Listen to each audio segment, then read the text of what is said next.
À la une de l'actualité, le principal parti d'opposition du Zimbabwe, le Mouvement pour un changement démocratique, doit reconduire ce dimanche à sa tête l'avocat Nelson Chamisa.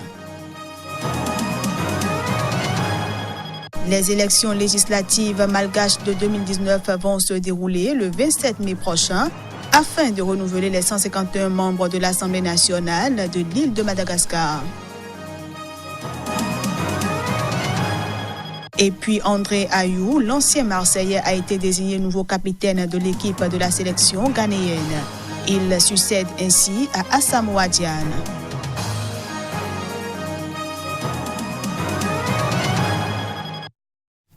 Voilà pour le sommaire. Bienvenue à toutes et à tous. En Afrique du Sud, c'est ce samedi que le président Cyril Ramaphosa a été investi en grande pompe à Pretoria pour un mandat de 5 ans à la tête d'un pays qu'il a promis de remettre sur les rails de la croissance économique. Il a également promis de le débarrasser de la corruption. Réélu mercredi par les députés après la victoire de son parti, le Congrès national africain ANC, aux élections législatives du 8 mai dernier, Cyril Ramaphosa a prêté serment samedi devant plus de 30 000 spectateurs, la fine fleur de la classe politique locale et une brochette de chefs d'État et de gouvernements étrangers. Il a promis de lutter contre la corruption, relancer l'économie et être l'homme du changement. Cyril Ramaphosa va surtout devoir convaincre les marchés, les investisseurs étrangers et chefs d'entreprise qu'il est prêt à rompre avec les pratiques de son prédécesseur Jacob Zuma, embourbé dans les scandales financiers. Il va devoir aussi prouver qu'il a une stratégie bien définie pour relancer l'économie. Le chef de l'État devrait annoncer dans les tout prochains jours la composition de son gouvernement, premier test de son autorité sur le Congrès national africain ANC, le parti au pouvoir depuis 1994. Le principal parti d'opposition du Zimbabwe, le Mouvement pour un changement démocratique MDC, doit reconduire dimanche à sa tête l'avocat Nelson Chamisa, et ce, à l'occasion de son premier congrès depuis la mort de son fondateur, Morgan Tsvangirai. Les détails.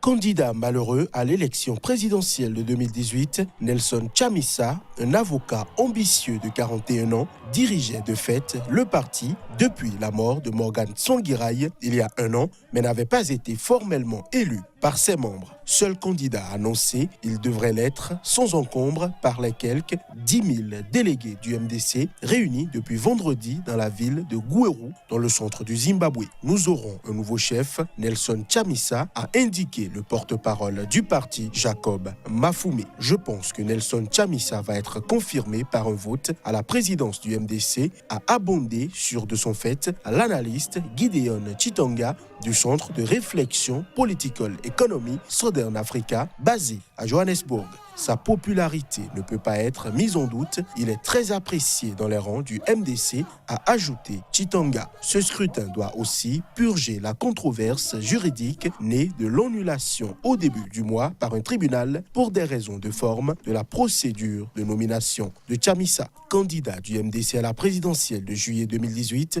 il a été devancé par le président sortant et candidat du parti au pouvoir Emmerson Mnangagwa. Arguant de fraude massive, Nelson Chamisa refuse depuis de reconnaître sa victoire. Créé en 1999, le MDC est le plus important parti opposé à la ZANU-PF au pouvoir depuis l'indépendance en 1980. En 2008, son chef Morgan Tsvangirai avait devancé le maître absolu du pays, Robert Mugabe, au premier tour de la présidentielle avant de renoncer à disputer le second après une vague de violence meurtrière contre ses partisans. Tsvangirai est mort l'an dernier d'un cancer.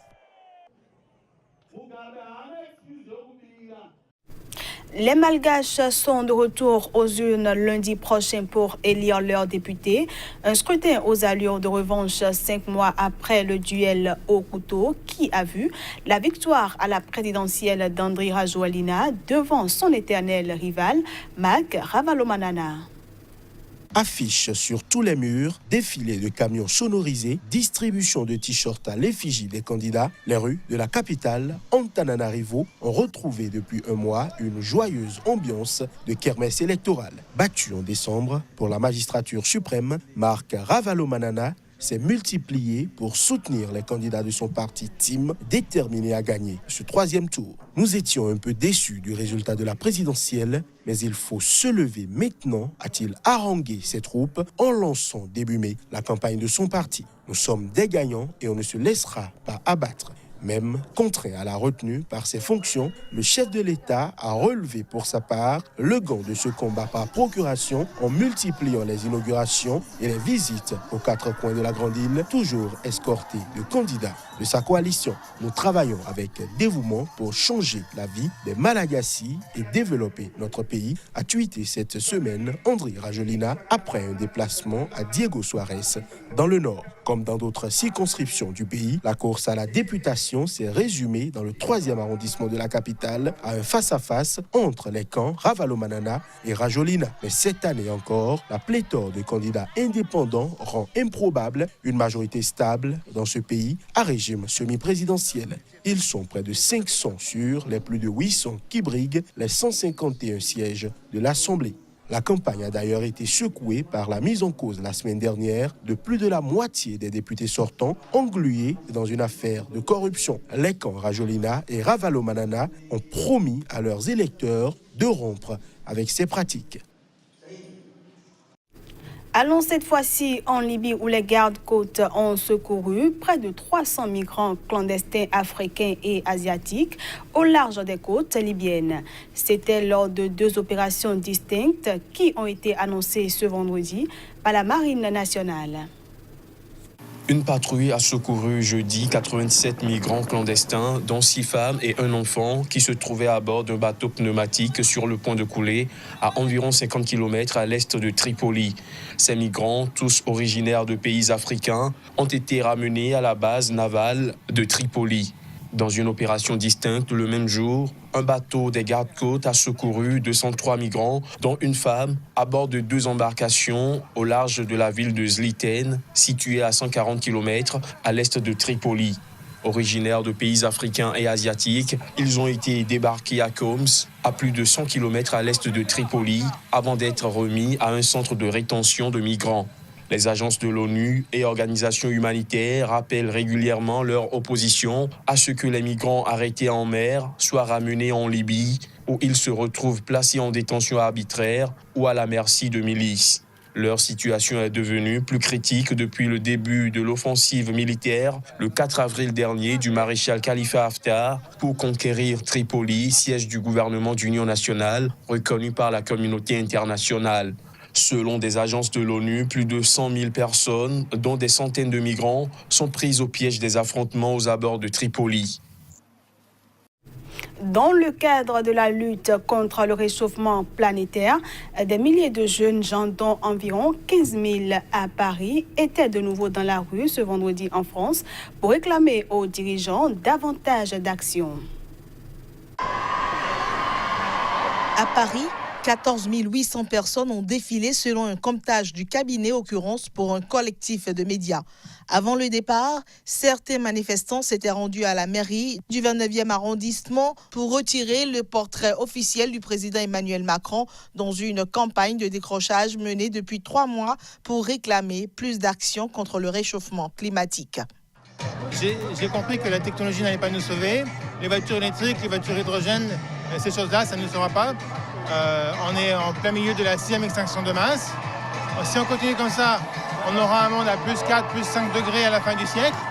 Il y a des régions entières qui vont devenir invivables pour l'humanité.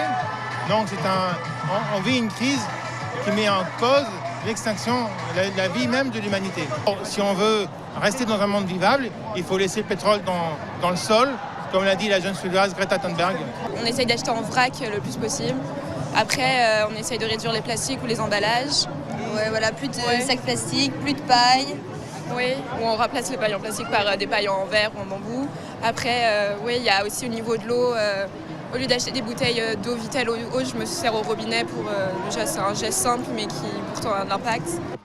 C'est notre planète, encore plus la leur parce qu'ils sont jeunes et voilà, il faut qu'ils y mettent le paquet. Voilà. Donc moi je suis très fier d'elle, voilà. Elle a séché les cours mais pour une bonne cause. Ainsi, des centaines de milliers de jeunes européens ont séché l'école vendredi, selon les organisateurs, pour placer le changement climatique au cœur des élections européennes de dimanche. En Allemagne, ils étaient 320 000 à défiler au cours de plus de 200 actions, selon le mouvement Friday for Future, à l'origine de ces mobilisations. Du sport pour finir cette édition. Au Ghana, le milieu offensif du club turc de Fenerbahçe, André Ayou, a été nommé capitaine de la sélection nationale de football. Le sélectionneur Kwasi Appiah a porté son choix sur lui ce vendredi pour succéder dans cette fonction à Asamoah Gyan. Les précisions. André Ayou est le nouveau capitaine de l'équipe nationale de football du Ghana. Il a été choisi vendredi par le sélectionneur Kwasi Appiah pour succéder à Asamoah Gyan. Le nouveau capitaine des Black Stars du Ghana, âgé de 30 ans, est le fils d'Abedi Pelé, l'ancien ballon d'or africain et ancienne vedette de l'Olympique de Marseille. Milieu offensif du club turc de Fenerbahçe, André Ayou a revêtu pour la première fois le maillot de l'équipe nationale en 2008 à 18 ans. Il était en 2009 le capitaine de l'équipe nationale des moins de 20 ans du Ghana, sacrée championne du monde. Le milieu de terrain Kwadwo Asamoah de l'Inter de Milan a été également nommé vice-capitaine de la sélection. La Fédération ghanéenne de football a annoncé sur son site internet que l'ancien capitaine Asamoah Gyan a été élevé au rang de capitaine général. Avant cette nouvelle nomination, Asamoah Gyan avait annoncé lundi sa décision de prendre sa retraite internationale pour protester contre l'intention du sélectionneur de ne pas le nommer capitaine durant la Coupe d'Afrique des Nations qui débute le 21 juin prochain en Égypte. Mais il est depuis revenu sur sa décision mercredi sur demande du président ghanéen Nana Akufo-Addo. Et voilà, mesdames, messieurs, c'est sur cette dernière information que nous mettons un terme à cette édition. Merci à tous d'avoir été des nôtres. Excellent week-end à tous en compagnie des programmes de Sika TV.